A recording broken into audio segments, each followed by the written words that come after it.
Subscribe to our YouTube channel and press the bell icon to get the latest updates. We'll talk about some new research on the spread of coronavirus today, but we will use some terminologies and some analogies maybe out of the stuff we are hearing from what is happening on the Ladakh frontier, where India and China are piling up their forces. So you've been hearing about these new rifles, 6-hour rifles being bought, now new carbines being ordered, sniper rifles before that.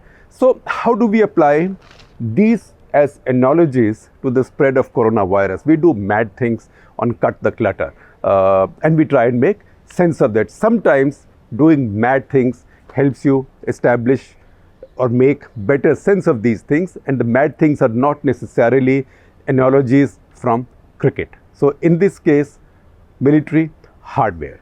Now you have rifles and rifles and rifles, or weapons and weapons and weapons. I'm careful not to say guns.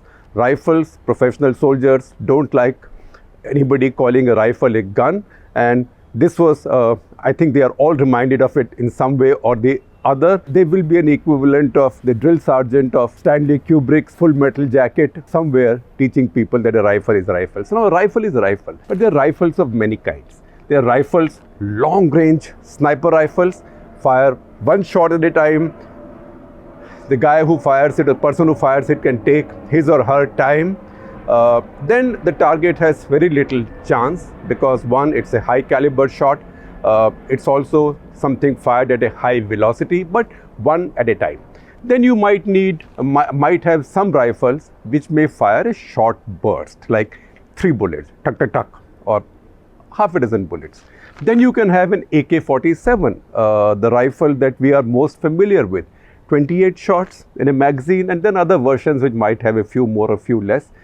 In fact, the more advanced ones might have a few more, but again, you can fire a burst and hit a bunch of people or targets around you, but in a lesser range. So as the rate of fire increases with these weapons, the range becomes less. A sniper rifle may get somebody at 800 meters, but a burst fire with a rifle like AK-47, more people or more targets, but at a closer range.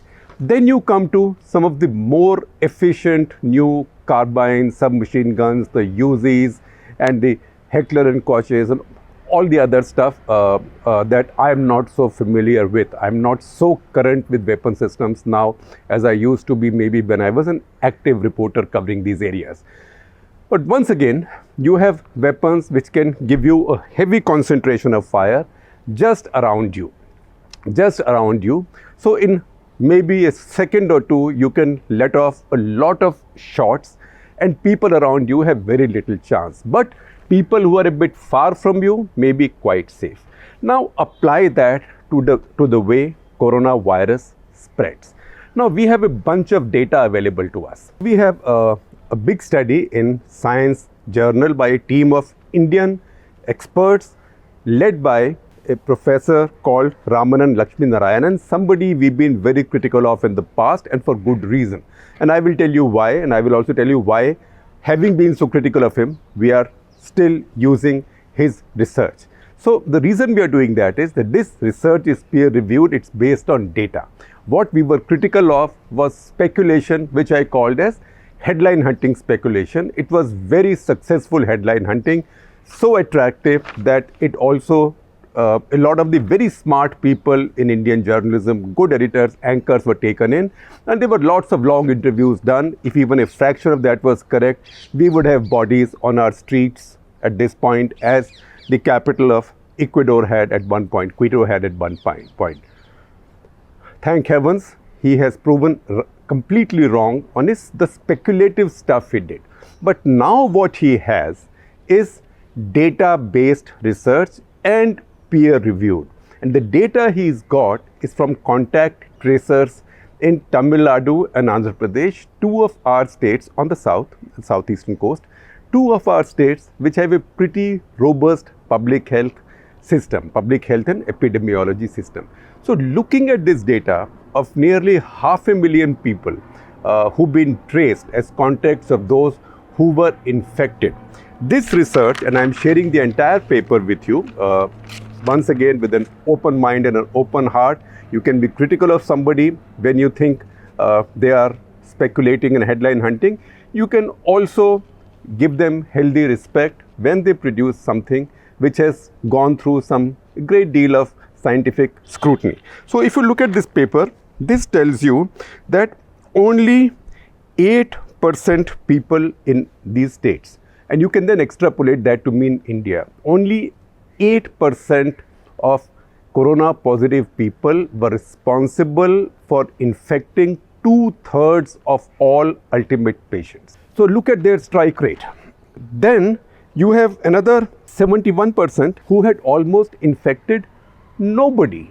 So what does it tell you? It tells you that you have to find out people who are super spreaders. And a few super spreaders will then be responsible for spreading to many others. So if you can find those super spreaders, rather than hunt for everybody everywhere. So going back to my analogy of different kinds of rifles, you either look for, you have to find a sniper rifle to track that one super spreader. Now super spreader is already infected, but I will tell you how this will work as we go ahead, because that super spreader is not using a sniper rifle. That super spreader is using a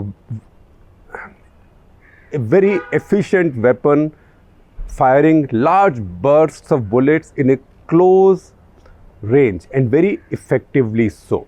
So coronavirus now, more and more research is showing us it's an overspreading virus. It spreads in a cluster, if you can find a cluster. So this is a virus that spreads like a burst fire. It is not a virus that spreads like a targeted fire of a sniper rifle or a 303. But your approach to finding a solution, the target you want to get is that one person or one event. So this is not just a question of chasing everybody the person came in touch with subsequent to his or her getting infected. That's the method that most countries have followed. It's very wasteful. Think of India now. We have nearly 100,000 positive cases every day. If you go chasing after each one of those cases for contact tracing, each one might have 40 contacts. You cannot do it anymore. That's why contact tracing has come to a standstill. But if you then work with this data now that's available to you after 9 months of the pandemic, that 8% people infect 2/3 of the people and 71% infect nobody. And then you have the second set of data and analysis, which I will come to, which tells you that most of this spreading happened at some event. So you have super spreader individuals and you have super spreader events. You don't have a variety or a mutant of the virus which is a super spreader. You have a human being, wrong person, in the wrong place, at the wrong time, with a lot of people who find themselves in the wrong company. I hope I'm getting it right.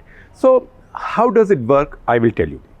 Now there is also an article in the latest issue of the Atlantic magazine. And it's an article written by a professor called Zeynep Tufekci. I think I'm pronouncing it right. That's a Turkish pronunciation. I know that she's of Turkish origin because I found a clip of hers, a video clip of hers, talking about the ban on Twitter in Turkey. She's an associate professor at University of North Carolina of digital technology, artificial intelligence, and society.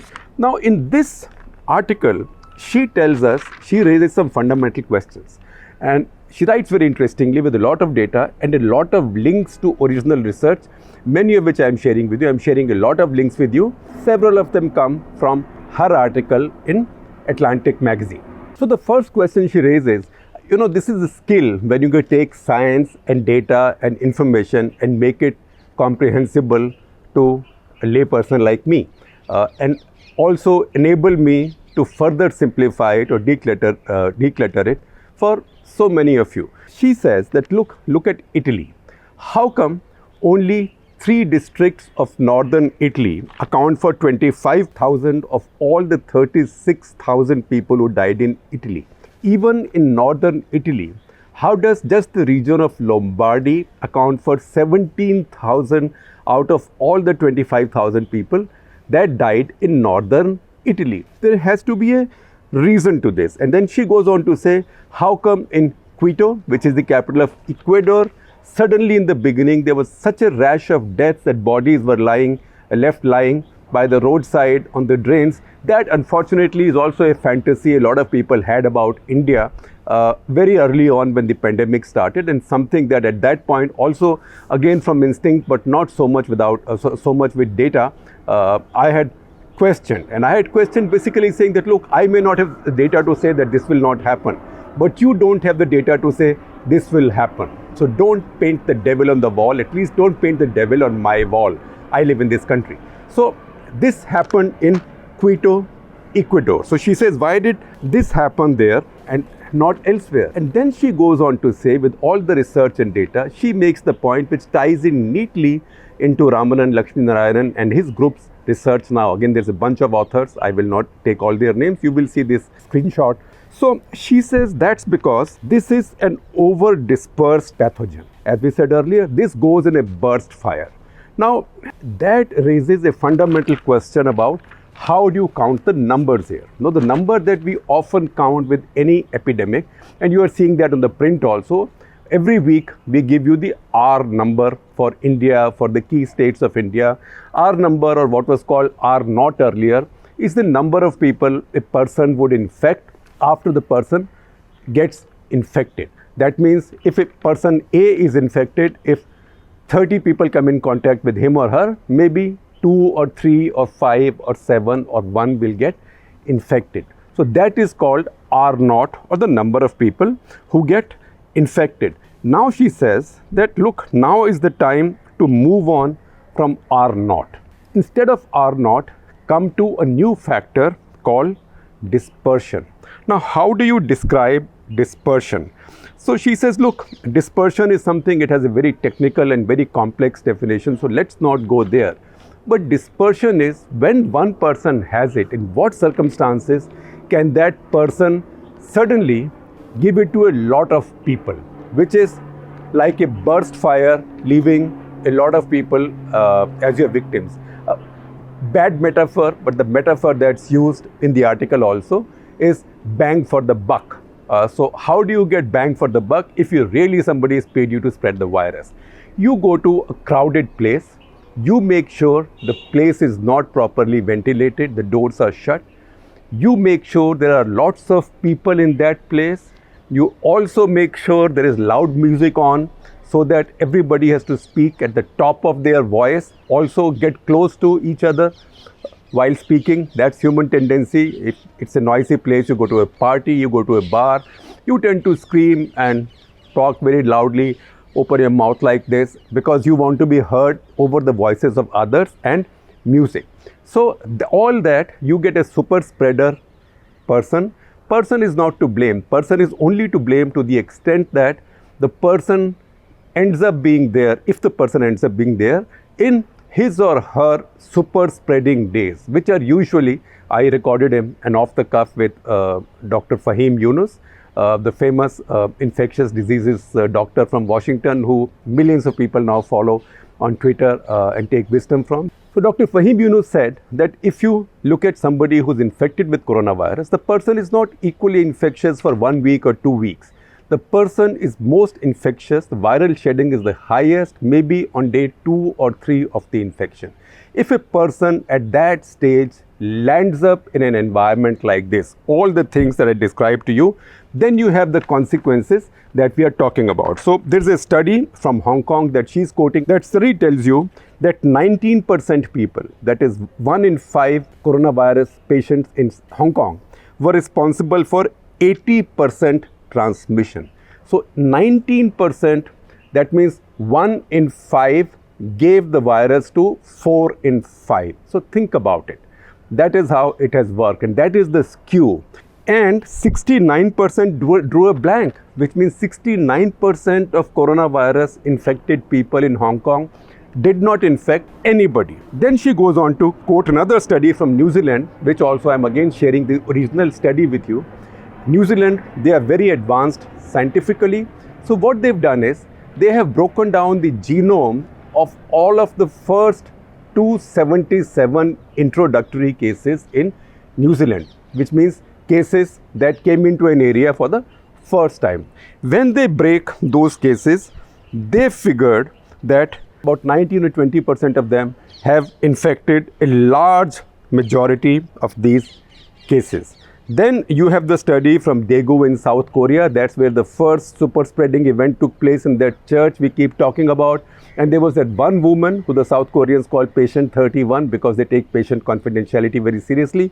It is that woman who maybe in her super spreader phase, the day she was spreading the most virus, maybe day 2 of her infection, got to this church where thousands of people were packed in close together with very poor ventilation, a lot of chanting and loud chanting. When you chant the Lord's name, no matter who your Lord is, you don't do it quietly because you want him or her to hear you. So you chant at the top of your voice, you're packed in together, ventilation is bad, and that's how that one patient became, unfortunately, the champion of all super spreaders, accounting for infecting 5,000, not 500, 5,000 people. So that's how it works. And then Zeynep goes on to say that this follows, you can now see that the spread of coronavirus follows what is called the Pareto principle. Now, Pareto was a sociologist, Wilfredo Pareto, who said that if you want to see 80% of the problem somewhere,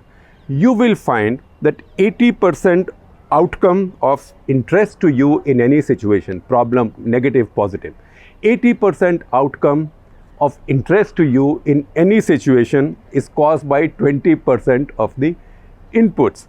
How this works is that, and this is an illustration I'm taking from her, how this works is that if you have a factory or if you have an industry that's producing a very popular product, you will find that if you get customer complaints, maybe 20% complaints from 20% customers account for 80% of your complaints. Now, there are two ways of doing it.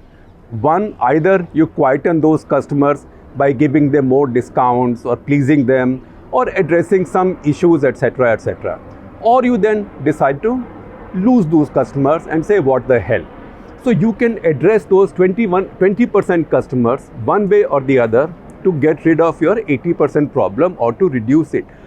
But if you found at random that almost everybody or maybe half the people or 2/3 of the people were complaining that something is wrong with your product, something is wrong with your workmen, something is wrong with your design, or maybe you need to fire your CEO. So this is not that situation. This is the Pareto principle.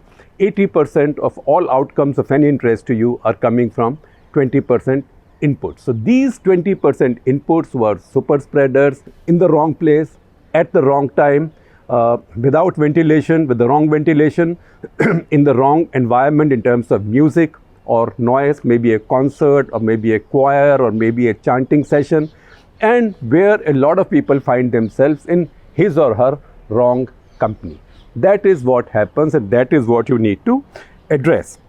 You still want me to bring in cricket? I will bring in cricket. You can have the best team in the world, but if you have a weak wicketkeeper who drops 2 catches in an innings and misses a stumping, and those 3 fellows go on to score a lot of runs, then that one wicketkeeper or one fielder, anybody, loses you the entire game, no matter how good the others are.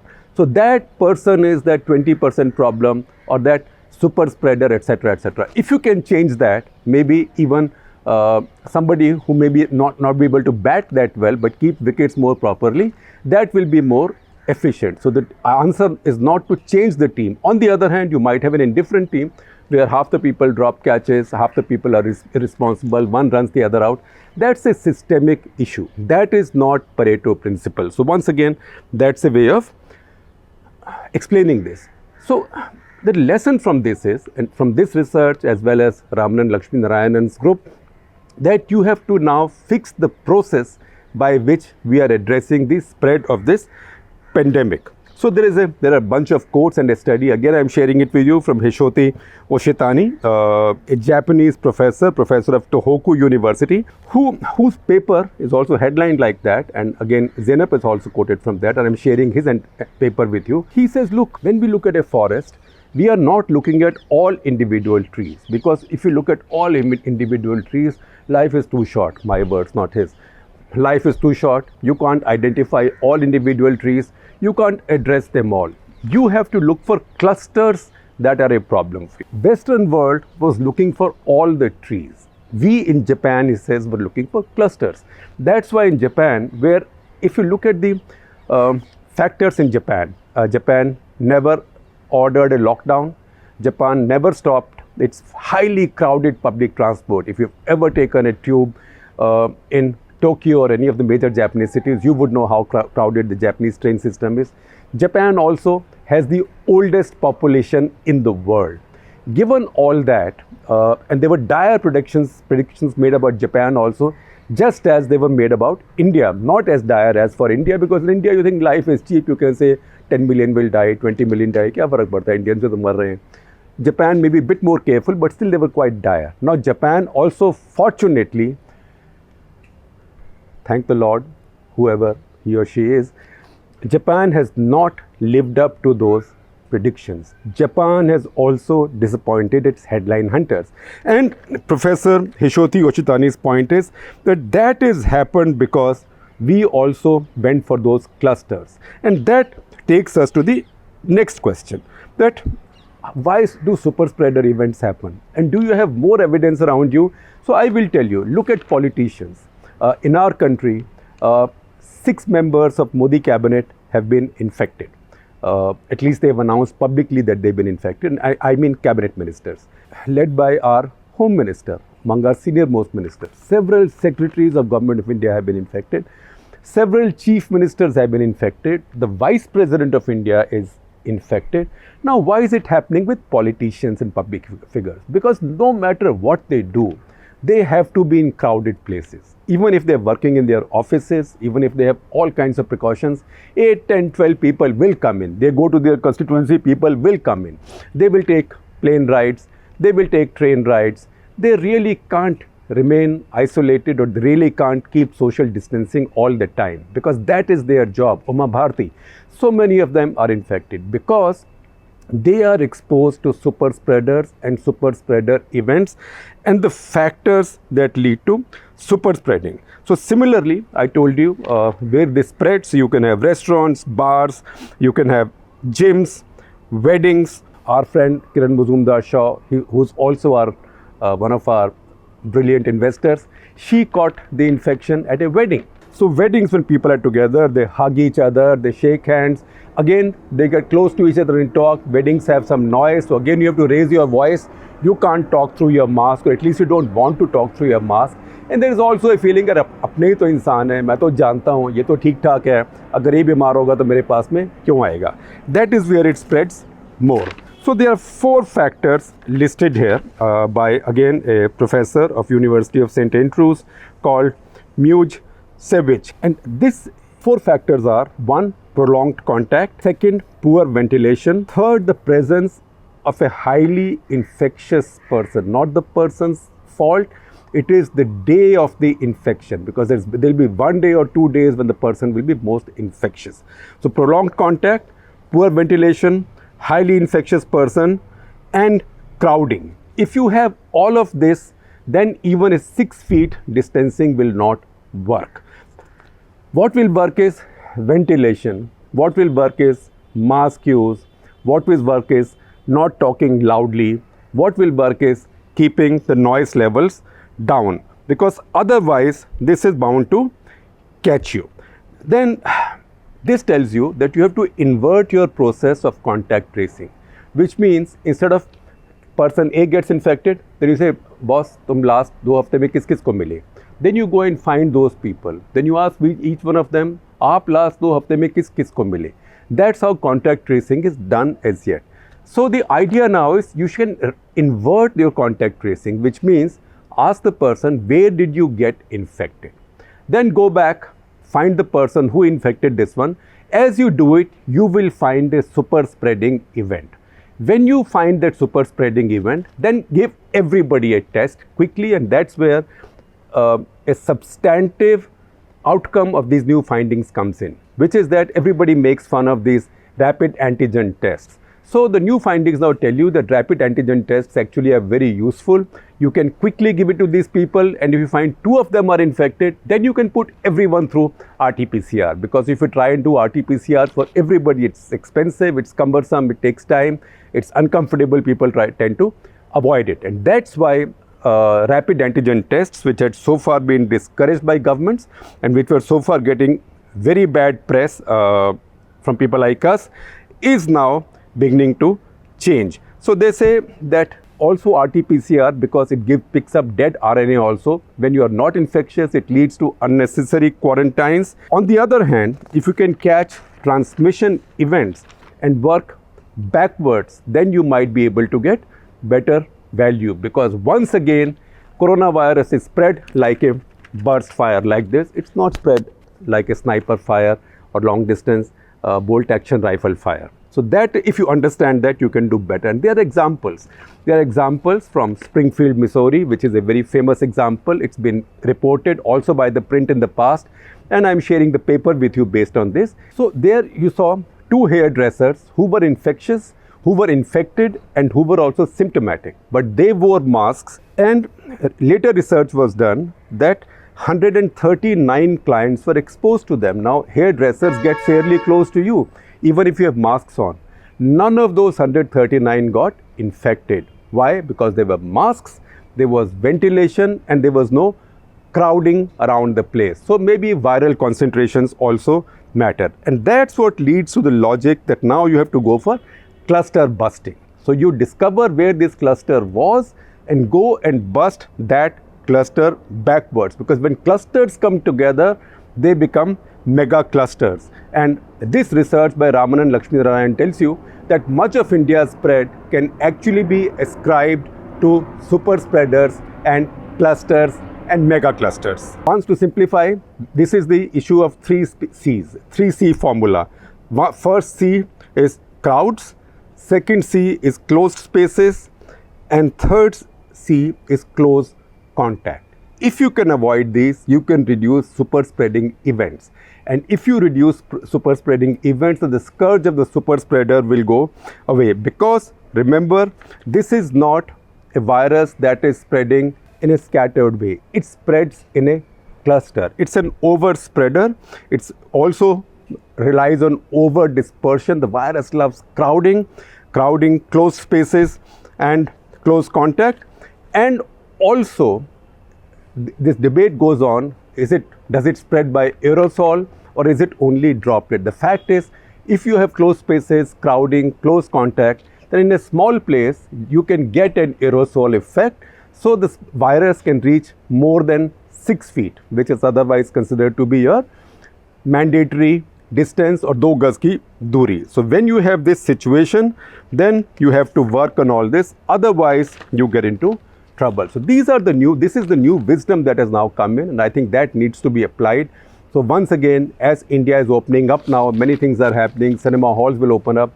These are things to keep in mind. Because what is happening right now is that governments are tracing backwards. As long as they are tracing forwards, they are chasing something they can't catch. But if they trace backwards, they might be able to contain the problem at its root. Otherwise, governments or epidemic fighters today are caught in the situation of, once again, when they are having to eat, like the village idiot who was caught stealing onions, ending up to eating onions as well as having shoe beatings. So that is the current state of science. It's very important and very interesting. At one level, it gives you a new method of fighting the pandemic, and it is actually a lot more reassuring than before. You don't have to fear anybody you see any place for a few minutes.